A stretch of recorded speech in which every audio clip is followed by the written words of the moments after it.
How's it going, everyone? Sir Flash here, and we're back. It's finally time to see what's next on Import Heaven. With a crushing 76% of the vote, Steamgear Mash is getting its due. Meanwhile, tied at 11%, Fire Pro Wrestling and Mappy Kids lose out. Which one goes to the next round? Neither! Let's switch it all up.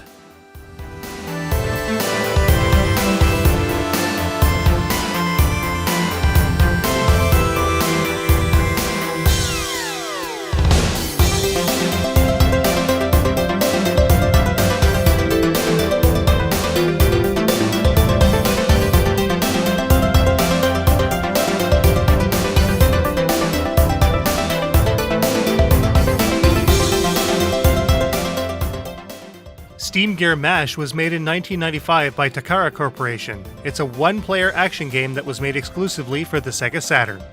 Import gaming can be pretty fun, and often really inexpensive when it comes down to games that aren't shmups. Seriously, what's up with shooters being impossibly expensive these days?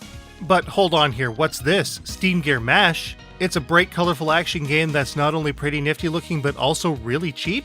Neat!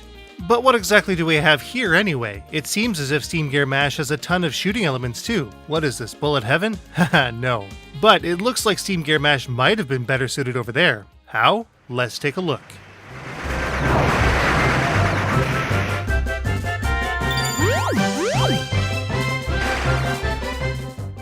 The gameplay in Steamgear Mash takes elements from a ton of different genres and, well, mashes them all up together to form a game that should, in theory anyway, appeal to a huge wide cross-section of retro gamers. An isometric playfield, run-and-gun attacking, a host of new unlockable sub-weapons and special abilities, opening up new paths to get new abilities and upgrades with existing abilities and upgrades, Metroidvania style. There's even straight-up shmup sequences. There's something here for everyone. Controlling Mash is simple enough to do. 8-way movement will get Mash around the screen at an even pace. Tapping the A button shoots Mash's gun, which has a fairly short range. Holding the A button results in a charged shot that is much more powerful than the basic shots that Mash fires. This can be used to make fast work of most enemies, provided the player's aim is good. Care should be used though. Running into a wall or an obstacle can force Mash's gun to lose its charge. Pressing the B button makes Mash jump. In the case of platforming and moving around without falling into pits to lower levels, getting to grips with the isometric style of gameplay is critical in making it over to and onto other platforms without getting hit by enemies or missing the area players are jumping onto. The C button activates a special sub-weapon. Bombs with an enhanced blast radius are initially all players have at their disposal, but Mash can obtain new techniques like a flamethrower, ice cannon, a powerful punch, or homing missiles. Players can also cycle through the sub-weapons with the Z button. These sub-weapons require power, which is indicated by a blue gauge in the top right-hand corner of the screen, and the amount of power consumed varies according to the special technique chosen. When this gauge is depleted, or orange, the selected ability cannot be used until the gauge is filled with additional power from blue energy capsules. The amount recovered varies depending on if the capsule is small or large. Finally, at the bottom of the screen is the special move window. Special moves can be cycled through with the L trigger and activated by holding the R trigger. These conditions will alter how Mash is able to attack or move. We preferred Lock for attacking, which holds Mash's gun in a locked direction regardless of movement. Some, like Roll, which fires in a circular pattern, or Back, which fires in the opposite direction of movement, give players choice in how to approach a tricky combat situation. Others, like Dash, allow Mash to speed through some areas and jump longer distances. All of these special abilities are discovered throughout the game by destroying certain crates. If a player gets hit, no problem, Mash also has a life gauge. When Mash gets hit, the gauge will deplete by varying amounts according to which attacks or enemies have landed a hit. Mash can recover life by picking up heart icons, which refill the life gauge by varying amounts depending if they're small or large. Fallen enemies can drop life or energy recovery, while crates found throughout the game can also give players a much needed life or energy boost. However, once these crates are opened, they do not respawn, so care might be needed. With a wide variety of enemies as well as some tricky platforming, there is definitely a decent amount of challenge to the game, though it seems as if a lot of this challenge is from iffy game design rather than sheer difficulty. The controls are easy enough to play the game with, but paired with the isometric perspective, some erratic enemy movement, and control quality itself, players might find themselves in a lot of frustrating situations, especially when the low life chime starts blaring. Now, Steamgear Mash plays over the course of 7 stages, each with a ton of area to explore and discover. As players make their way through the game, they will find special rooms where save points and warp points reside. Saving the game can be critical in making it through the game, since when Mash's life falls to nothing, it's instantly game over and there's no chance to continue. You'll have to reload the game from the last save at the title screen. With the exception of Stage 7, each stage also has a boss at the end, which can be really challenging, especially at the start of the game. The iffy control certainly doesn't help. If you can make it through though, some of these bosses will also drop powerful and helpful sub-weapons when defeated, many of which are used to break through certain barriers.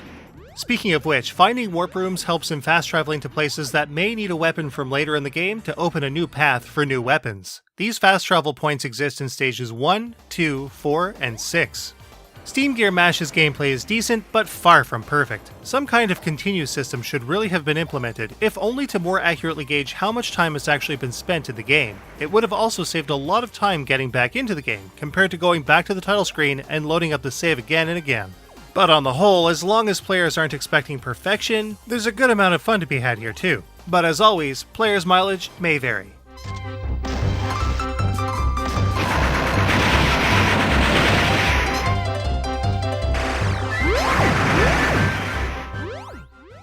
Now, there isn't much to say about the special features in Steamgear Mash since the main game is pretty much all there is to it, but having the ability to fast travel around the game to open up new areas Metroidvania style is a pretty neat addition.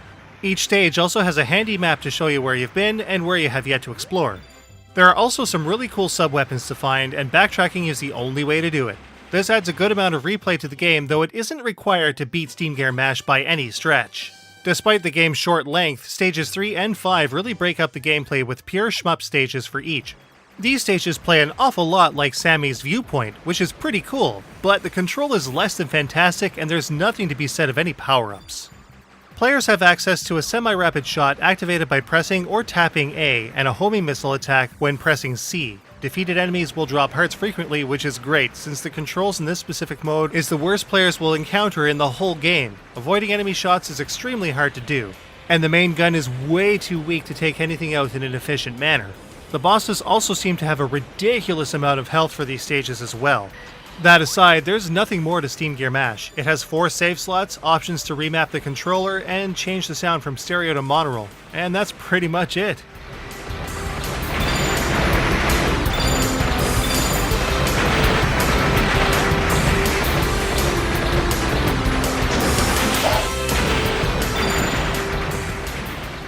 Steamgear Mash's presentation is pretty much everything you'd expect from an isometric action title from the mid-90s.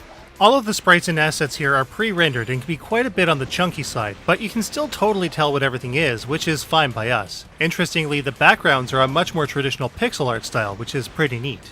Despite this, the overall in-game design for both enemies and friendly characters is not really much to write home about. It seems very stock because of its simplicity. Especially in the FMV cinema scenes, the 3D models used are startlingly simple to a fault. This is in stark contrast to the excellent hand-drawn art seen on the cover and in the manual. Going with animated and pixel graphics might have been a much better choice. There also isn't a lot in the way of flashy special effects. Despite all kinds of vibrant colors, it all looks really bland in the grand scheme of things. One thing we did dig though was the special game over cinema in Stage 7. It really lets you know you f***ed up. Steamgear Mash's sound and music are a little on the iffy side too. I didn't care for a lot of the actual effects in the game, and the music only had a couple of standout pieces. The rest fell into mediocrity fairly quickly. Thankfully, there's nothing truly bad here, save for the annoying low life indicator. The story is pretty simple here as well. Mash was created by Dr. Sandagaya and his granddaughter Mina. One day, Mina is kidnapped by an alien robot that has a mean crush on her. And that's more or less it. Not a lot of text, most of the story is done in pantomime, and it's up to you to save Mina. Now, of course, the in-game descriptors are entirely in Japanese, meaning that a small amount of language skill is required to know what's going on, but it's nothing too in-depth, making for a very easy translation. One nice touch we did notice is that Mash spoke with a bit of a dialogue pun. Mash's written dialogue sneaks the characters from the Japanese word for mash into various words that sound phonetically similar. Cute. On the whole, Steamgear Mash is a pretty short game. There isn't a terribly deep narrative here, it lacks extras, and while it's not perfect, it's definitely not awful. But how does it stack up? Let's take a look.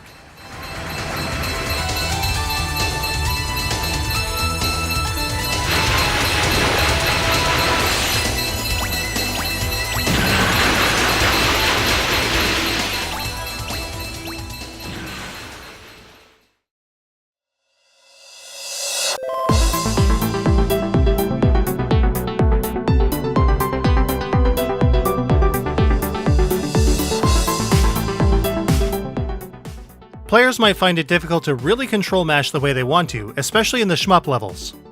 Steamgear Mash's challenge comes mostly from iffy game design choices. The shmup stages are only hard because of their comparatively terrible control. Our Steamgear Mash save clocked in at under 2 hours from start to finish, if you don't count reloading the game after numerous game overs. We spent a total of maybe 6 or 7 hours with the game since we got it, so it's not too long. Steamgear Mash is clean with its visuals, but the overall design is super simple and FMV sequences are seriously dated.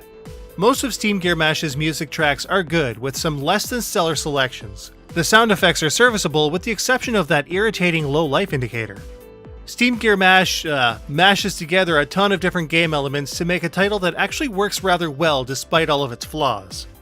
Steamgear Mash is far from a perfect game, but it's also not terrible. While there are obvious issues at its core, it's still playable enough to see it through to the end, and I had a decent amount of fun with it while it lasted. Steamgear Mash gets a 3.25 out of 5. Steamgear Mash is a pretty cheap game on the whole. You can get your own copy for less than 20 bucks at auction. And I mean, you know, the manual has some decent art, so it might just be worth it for that alone, paired with an under 10-hour game.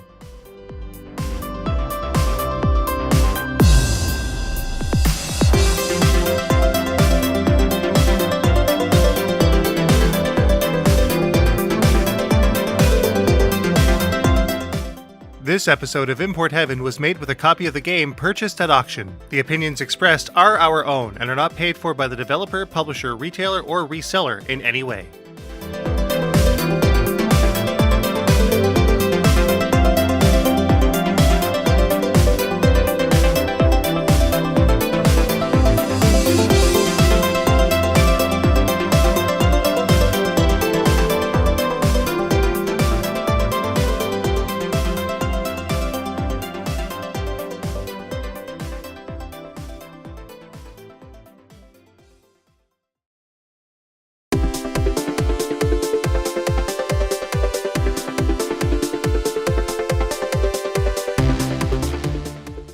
Well, it's that time again, and with a tie between Mappy Kids and Fire Pro Wrestling 3, not to mention our Series 8 content ramping up, we said, forget it! Fresh titles!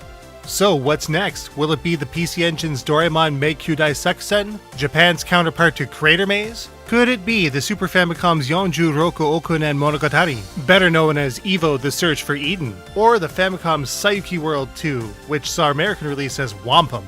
As always, vote using the card in the top right-hand corner of the screen.